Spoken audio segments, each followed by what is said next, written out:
year 1920. A nation had been awakened by a world at war and was preparing to enter an era of roaring prosperity. Its people and places would never be the same. That was the year that a group of people in Pittsburgh flipped the switch of KDKA-AM and the American system of broadcasting was born.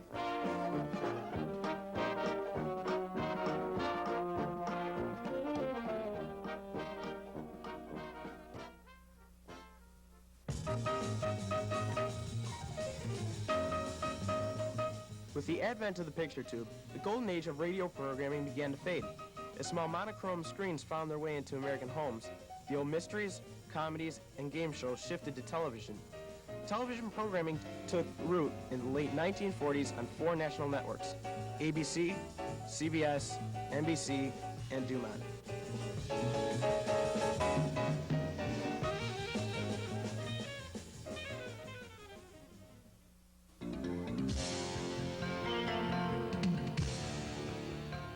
In its first years, network TV was mostly live and New York-based, drawing on established radio stars and formats. Some of radio's biggest names would make it big in TV as well, including Jack Benny, George Burns, and Bob Hope.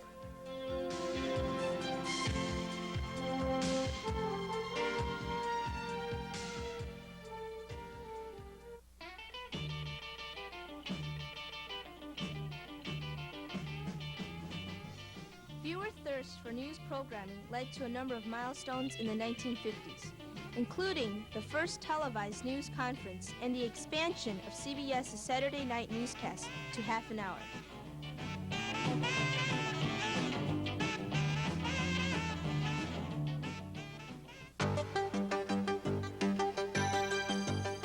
In 1969, CBS launched an hour investigative news show, 60 Minutes. Over 20 years later, the program remains in the top 10, the most successful primetime news program in history. Although it had a host of challengers, the most successful being 2020.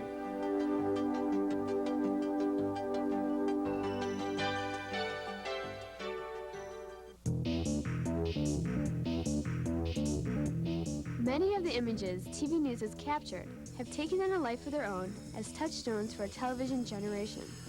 Among them, a picture of a rocket readying for launch, John F. Kennedy doubling over from Lee Harvey Oswald's fatal bullet, a wounded soldier being carried to a waiting helicopter, a parade of Watergate witnesses helping to topple a president. These, and dozens more, demonstrate the power of television news to create witnesses to history.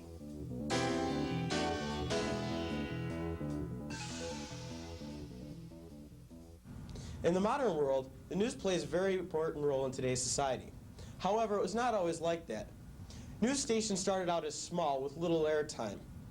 As it turned out, people enjoyed the news and they liked to hear live updates from around the world. As news programs began to expand, the need for anchors and reporters grew quickly. News programs around the country expanded rapidly, and now national channels offer network and local news. We talked with some anchors from Chicago. The first is John Holtman. Mr. Holtman is the senior correspondent for WBBM AM radio. You can catch him Monday through Friday, 5 a.m. to 10 a.m. with Felicia Middlebrooks.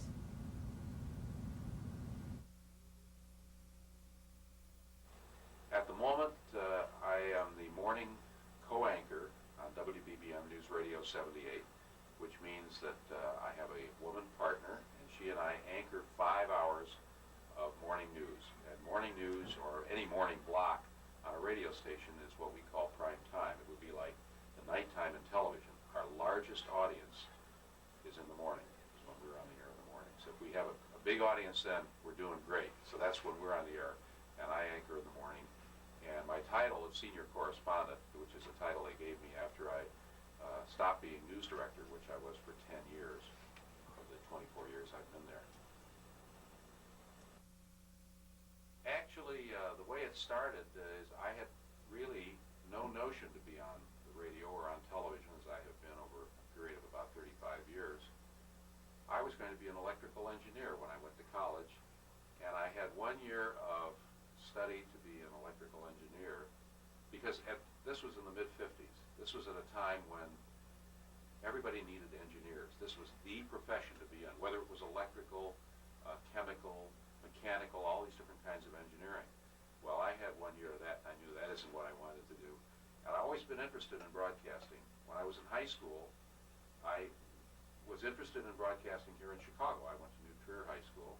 We didn't have at New Trier at that time television and radio studios and a radio station, anything like that. They do over there now, as they do at GBN. But I went down to see the NBC studios and some of my heroes who were working on in broadcasting. And when I got to Purdue in my first year as a electrical engineering student, I worked in the radio station, campus radio station in the dorm where I lived. And then at the end of the first year, when I switched out of engineering, my father died at the end of my freshman year, in fact, at spring break, and I had to get a job. I had to earn money. My mother was a school teacher at the time, and I have a sister, and I needed to make some money. Fortunately, I was able to get a job, paying job in broadcasting. And I worked in the local commercial radio station in Lafayette and the television station for 3 years, 45 hours a week. The nicest thing I can tell you is that I am doing, in being in broadcasting, whatever kind of broadcasting, exactly what I want to do, and I'm getting paid for it. And isn't that nice? And how many people do you know that can say that? And that's really a neat thing to be able to say that.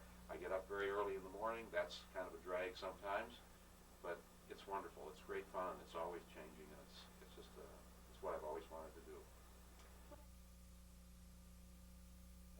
I would like to perhaps decide within a few years to, quote, semi-retire. I don't know when that might happen, if it might be in 4 years, 5 years, or whatever, and do just freelance work where I might do commercials, voiceovers, slide film work, narrations, that sort of thing, which I have done some of, but I can't do that and do a regular full shift, particularly the hours that I work. But that would be kind of fun. But I don't know what I would do. At some point I thought about the possibility of getting a group together and buying a small station somewhere and running the station. That's a possibility, but at this point I think I'm a little past that, maybe, that idea. I'm doing just what I want to do. I really am.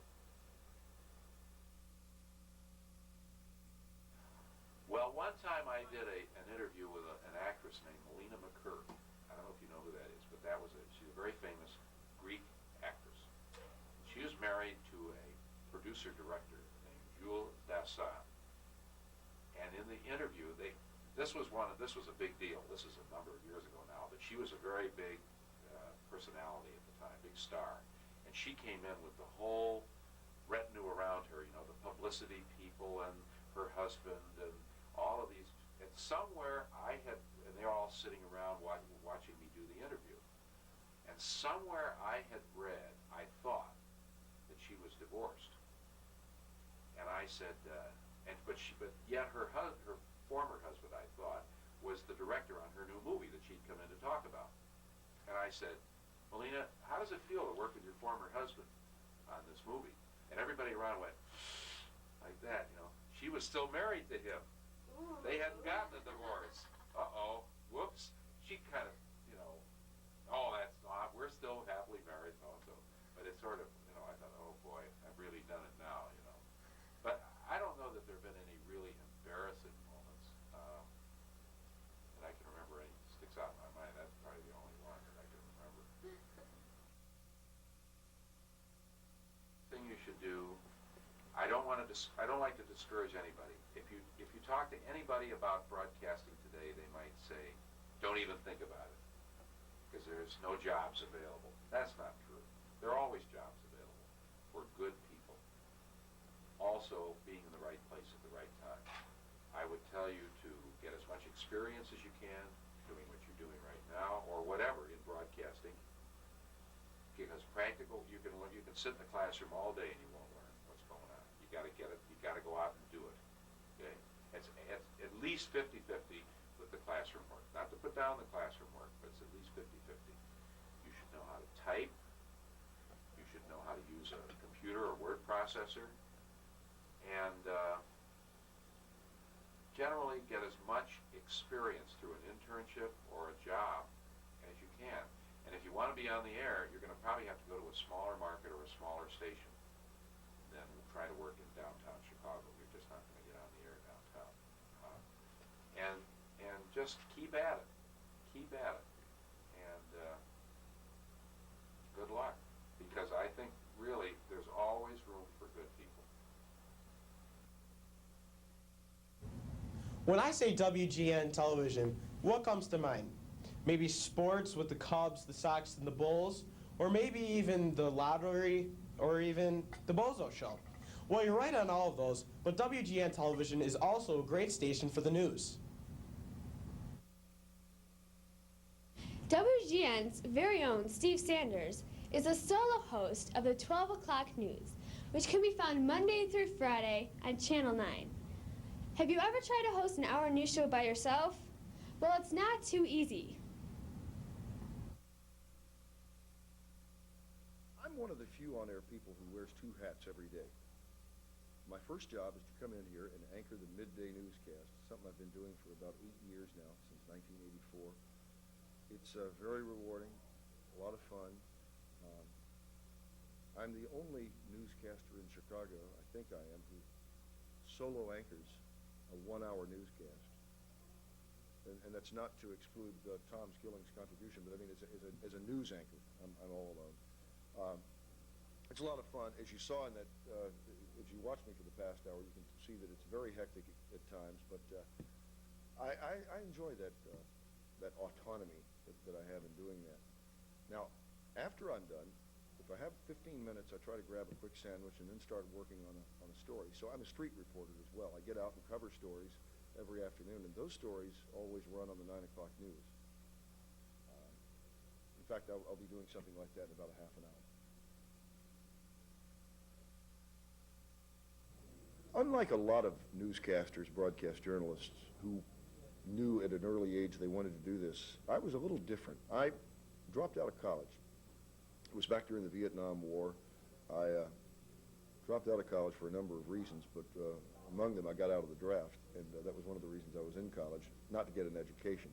These were different times then. And I took a job at the local television station. This was in Birmingham, Alabama, where I grew up. And I had some friends who worked there, and my job was, we called it floor man, that's what it was. And floor boy was a not so nice term that they applied to us. It was kind of a entry-level job. We did anything they needed. We fetched coffee. We even adjusted lights. We did all sorts of things. And I learned television from the ground up there. Essentially, one of those jobs was standing behind the camera, which is something you saw Colleen doing for the past hour on our show, giving time cues to news anchors. And I used to see these news anchors, and I'd think, you know, I can do that. And so it was at that point, at age 21, that I first decided I might want to do this. Now, I worked in television for a few years, learned it from the other side of the camera, and then went into radio. And I became a radio newscaster, and I did that for 6 years. I can't stress the importance of radio to all of you who might want to go into this business. It's a great medium. It's a great way to learn to communicate without pictures, and it will help you immensely later on in television. So I did that for 6 years, and then moved back into television, working at another station in my hometown of Birmingham. Became a news anchor there and a reporter, and that's really where I learned the on-air side of this business. Wow. I didn't see myself doing this. I think the very idea of being a TV newscaster at age 12, growing up in my hometown, was just too far-fetched. It just wasn't within the realm of possibility that somebody in my hometown living the kind of life I did could possibly do this. And it was, it still amazes me every day that I'm here doing this. I'm sure I did. I don't know that anyone in particular comes to mind. I love music a whole lot. especially rock and roll. I listen to the radio a lot. And the Beatles stand out in particular, John Lennon, perhaps to a lesser degree, Elvis. And I do remember watching newscasters. In my hometown, Chet Huntley and David Brinkley were the two big guys. And I even remember Peter Jennings, who's only about 12 years older than me, but he was a guy that I greatly admired and thought was quite good. Now, how you blend rock and roll and TV news, I'm not real sure, but I just did it.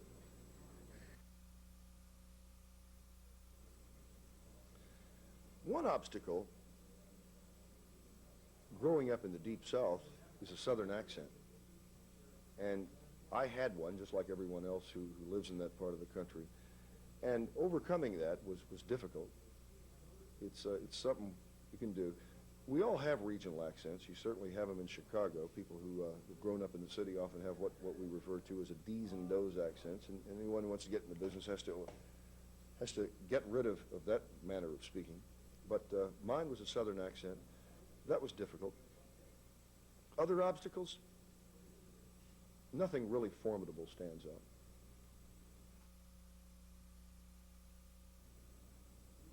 I think, like most of the people in my business, I feel a sense of mission about what I do.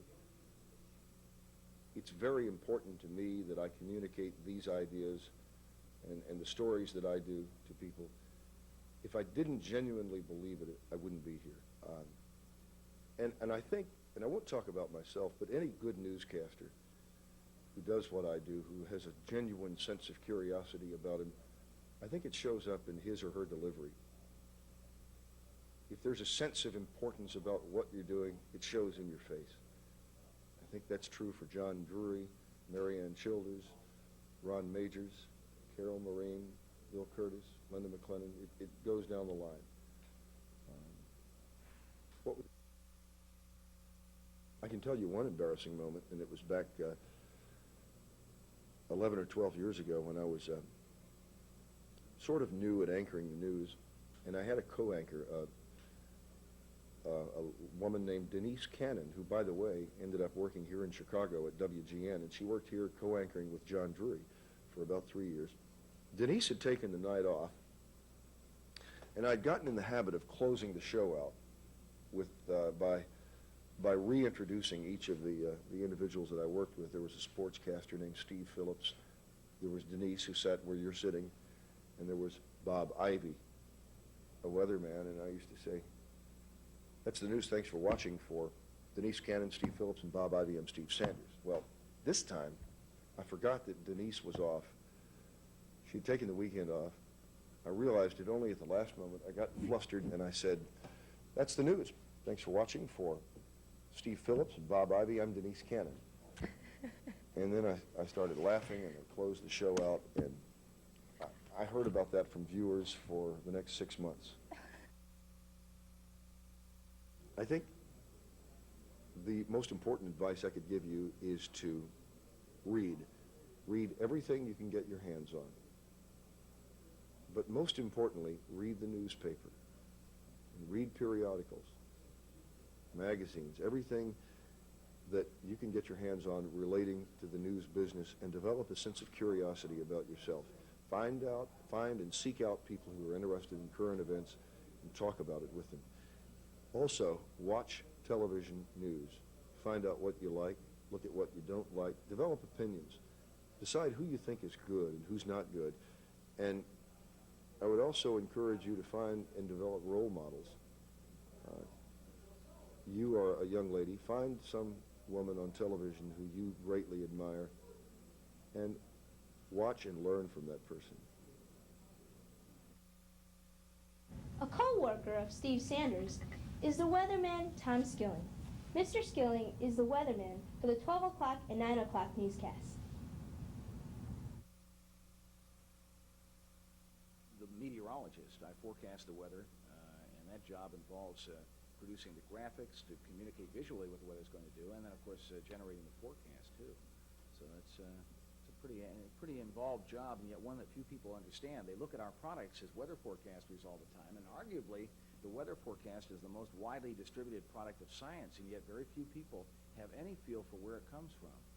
And that's a shame, because it's a rather miraculous process that produces the prediction of tomorrow's weather and the weather 7 or 8 or 10 days ahead. Well, I've been interested in the weather, Jeff, for a long time. Ever since I was a youngster, I used to have paper routes and save my money to buy weather equipment and all. So it's been a long-term interest. I never imagined I'd get into media weather presentation at that early age, but I started when I was 14 at a little radio station out in Aurora, having written them a letter asking if they could get a hold of some current weather maps, which I thought they were able to do.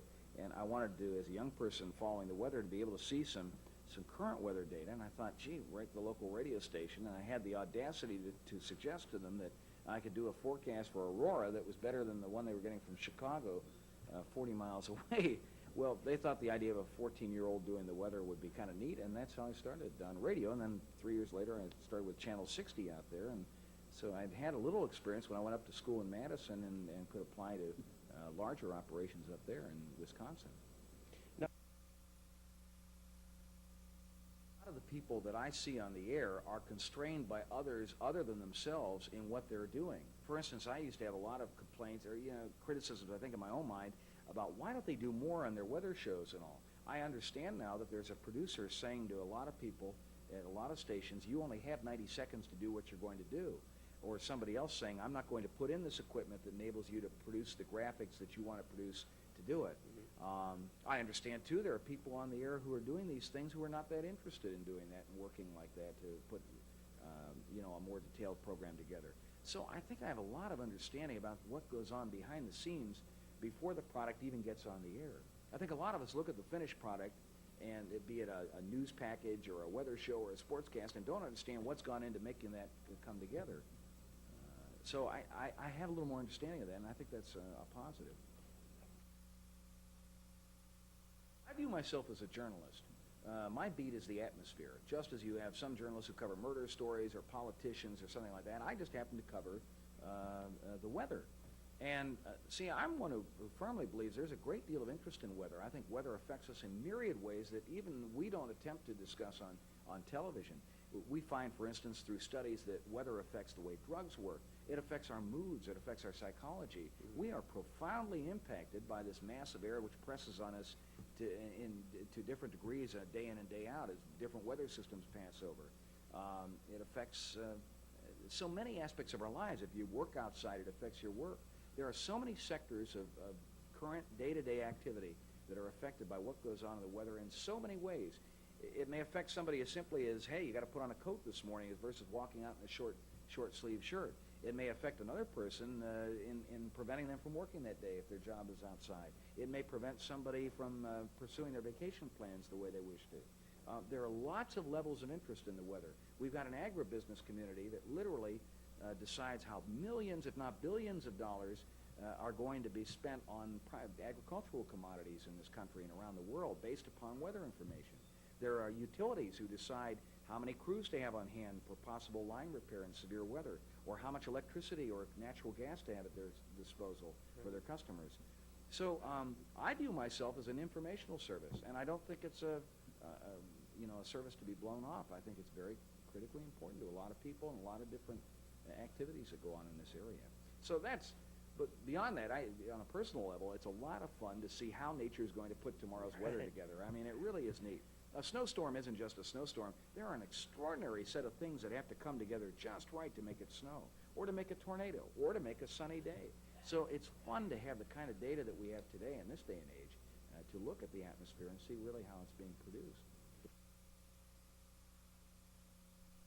I'll tell you what does happen, though. My mind is going at 90 miles an hour, outlining the show that I'm about to do and figuring out how I'm going to get what amounts to a mountain of data in a very short period of time, and to do it in a way that hopefully is clear to my viewers. From that standpoint, that's not nervousness. I would call that acute awareness. I mean, you know you've got 3 or 3.5 minutes to do this, and at the end of that time, boom, they're going to cut you off and go to a forecast page on the character generator, right. CG. So I know I've got a lot to do, and it's not nervousness from the standpoint of you're facing a mass audience. Not only that, really, look at the studio. I mean, you get used to this environment. This is my home. I spend 12 hours a day in this office because my office is right over there, right off it. So this is like coming home every day. I might as well live here and have a bedroom off the side. The way I work here, I feel that comfortable, except I wouldn't like the mice that run around at night. That would scare me, and rats. But I'll tell you something. You're doing a show for the crew, I think, and that's on that level. And it really doesn't become obvious to you that you've got a big audience at home until you go out to a supermarket and people say, "Oh, you're the weatherman. You know, we watch your show every night." Our next Chicago anchorman is from Channel 2. Steve Baskerville not only reports and researches the news, but he also does special outside interviews and activities. Primarily do the 6 o'clock weather and 10 o'clock weather, and aside from that I'll do stories from time to time. Used to do a lot more of those than I do now, but I'm mainly limited to the weathercast now, daily.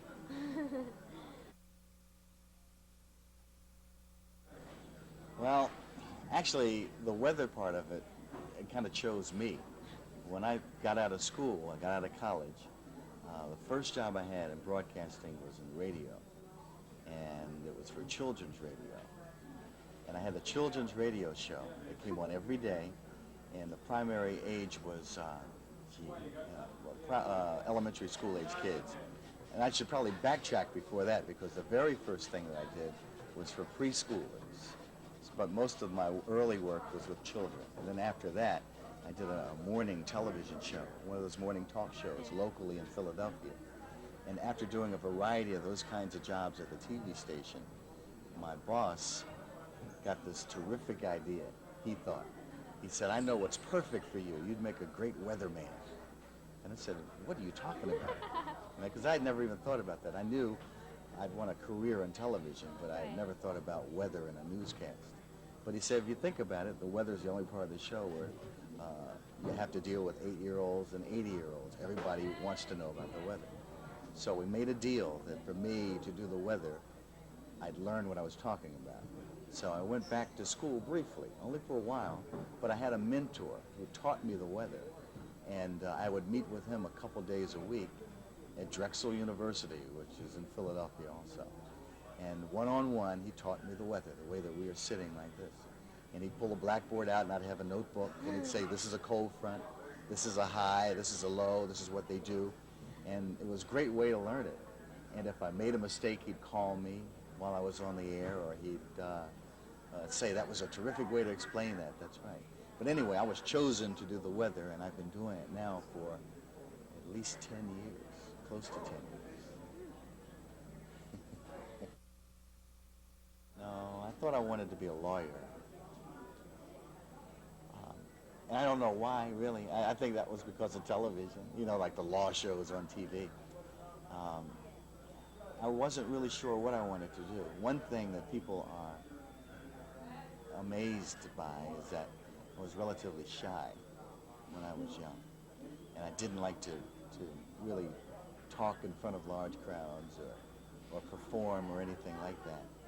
And when people that I went to school with see me now, they are kind of shocked to know what I do for a living, because it took a long time for me to work the shyness out. So that had a lot to do with what I was thinking about doing for a living.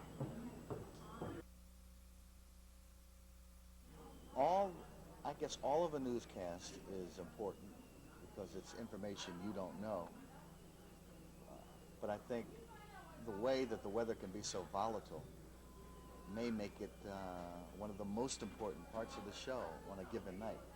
You know, especially now, you know, through the spring and summer with tornadoes and big thunderstorms, even more than snow. Those things happen fast, and you got to get the word out immediately.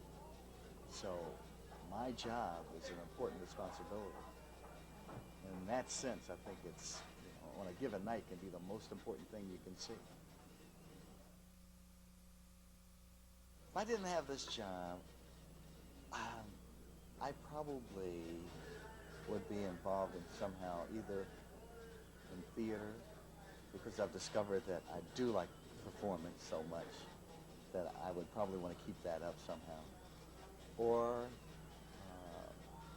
working with kids in some way. That was a lot of fun, working with kids and TV. So it would be either working with children or working in theater somehow, or both. Working in a children's theater. That could work. Yeah, that would work.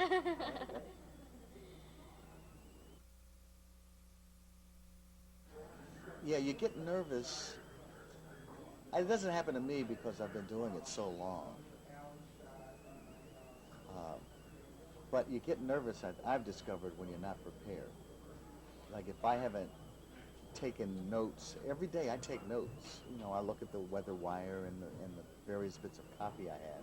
And I take notes and I try to get it in my head.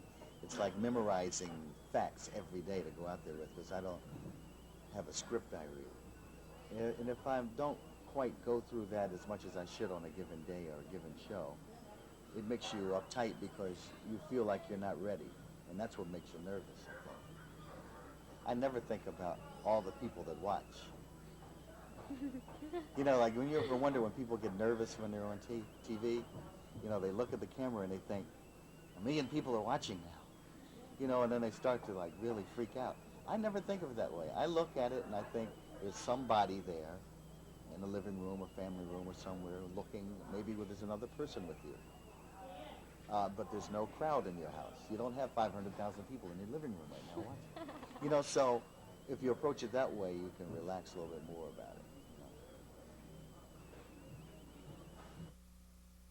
You know? In this profession, I say, you don't have to follow all the rules. You don't, foremost, you don't necessarily have to go to small places, I don't think. Secondly, you have to do things that are a little out of character. It's not like me to be very aggressive about meeting people and selling myself. But a lot of young people in particular aren't like that. So sometimes you have to do things you wouldn't ordinarily do. You have to let people know all the talent that you've got, you know, and write them and call them and send them resumes and promote yourself, you know. The other thing is you have to be willing to take jobs that may not be right away what you want to do. You know, you may want to cover politics in a newscast, but the first job might be interning in sales.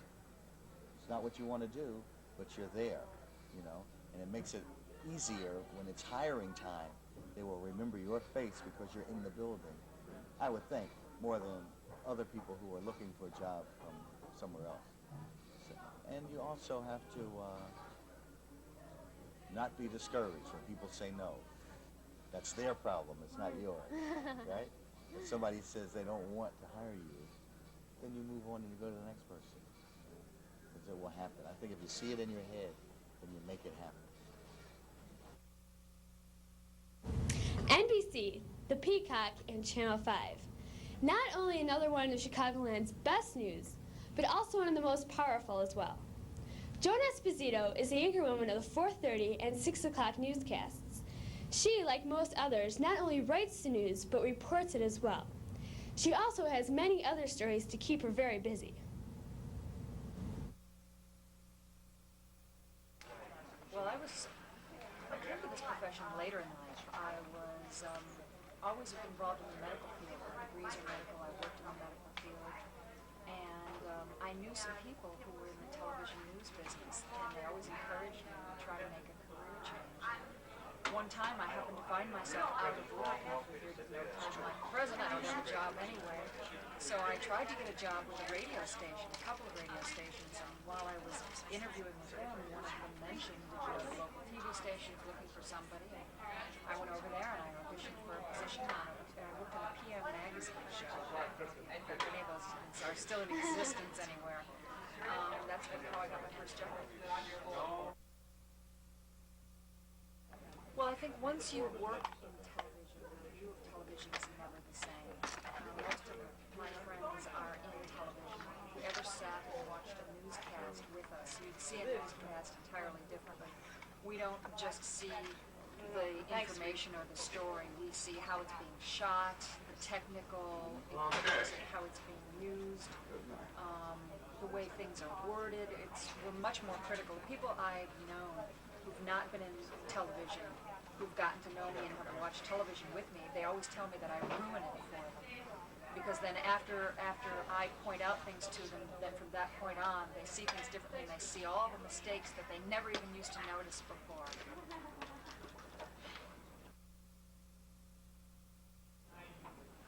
I think that local news is real important to Chicago or New York or Peoria or wherever you happen to live.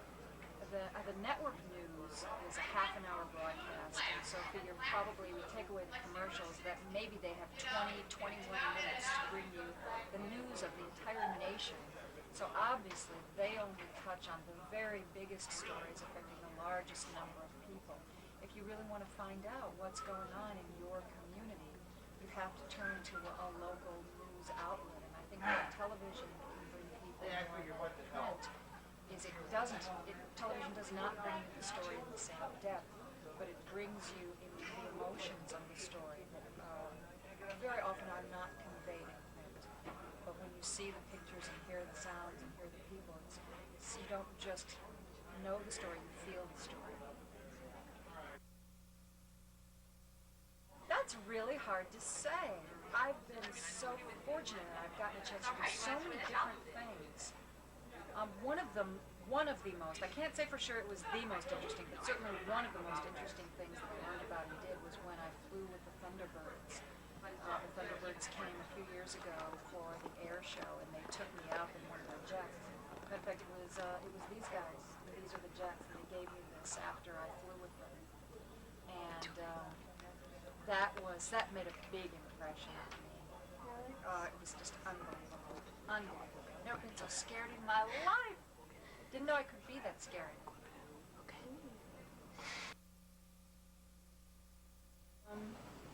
Usually, your most embarrassing moments come when you misspeak, and you'll go to say a word and you say a different word that maybe it's a sexual spin on what you said or something like that, and then you just think to yourself, oh my God, I'm going to die.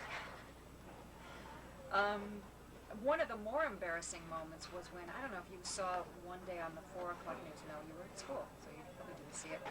Mark Giangreco devised what he called helmet cam, I think. He had helmet cam, he had a football helmet, and had a little camera strapped to it, and for his sports segment, he started running all around the newsroom.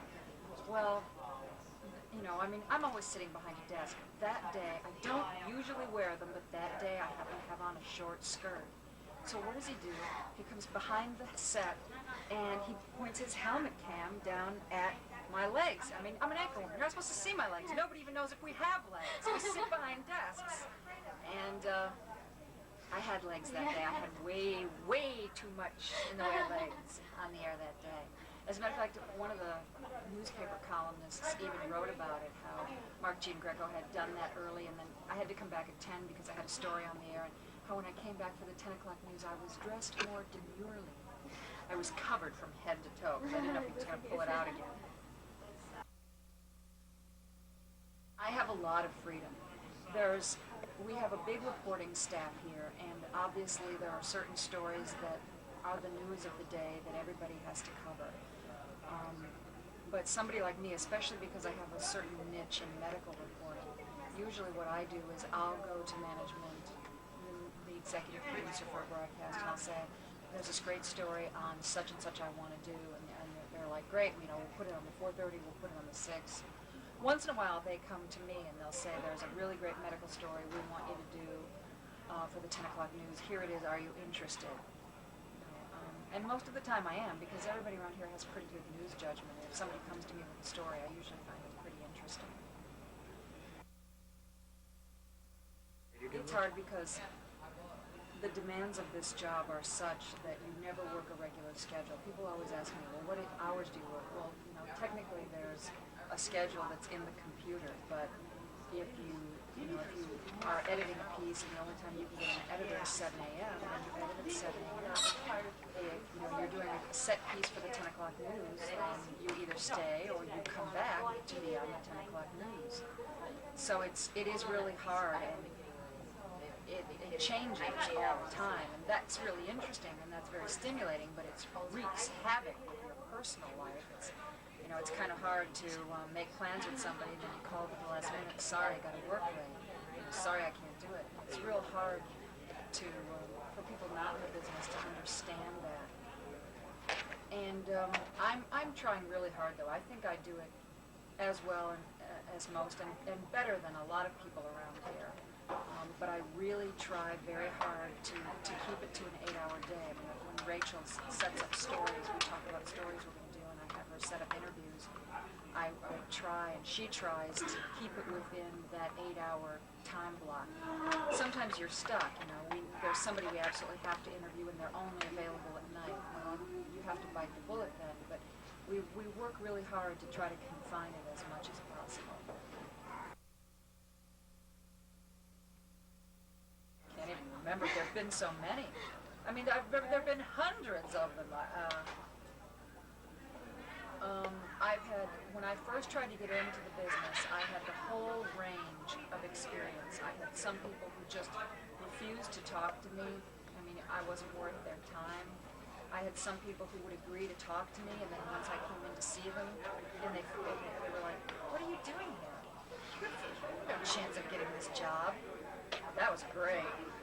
And then there were people who would talk to me and say, oh, we really like you, you're a strong candidate, and then I'd never hear from them again.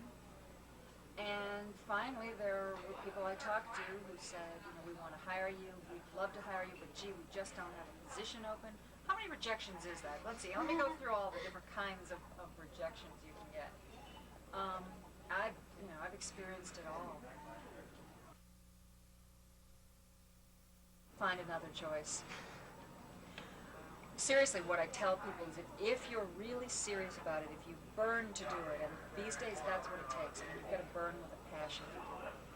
Because it's going to take, out of school, it's going to take 1 year to 2 years to get your first job. And that's really rough.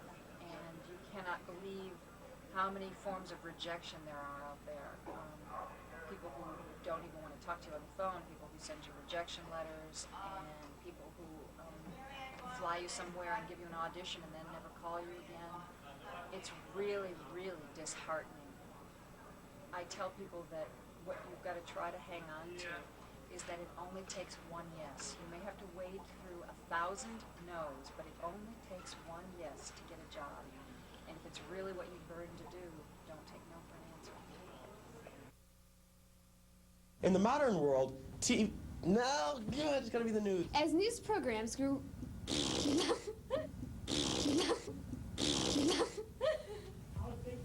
As news programs began to expand, the need for reporters... Oh. Hey, you, I've got a car sale for you. We interviewed. Oh, swing. We talked with some Chicago. Oh, boy, we talked with some anchors from Chicago. Oh, I forgot my line.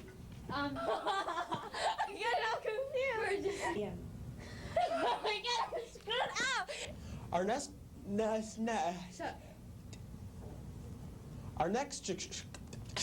I'm sorry. Okay, come on. You're gonna kill me because I can't Okay, stop.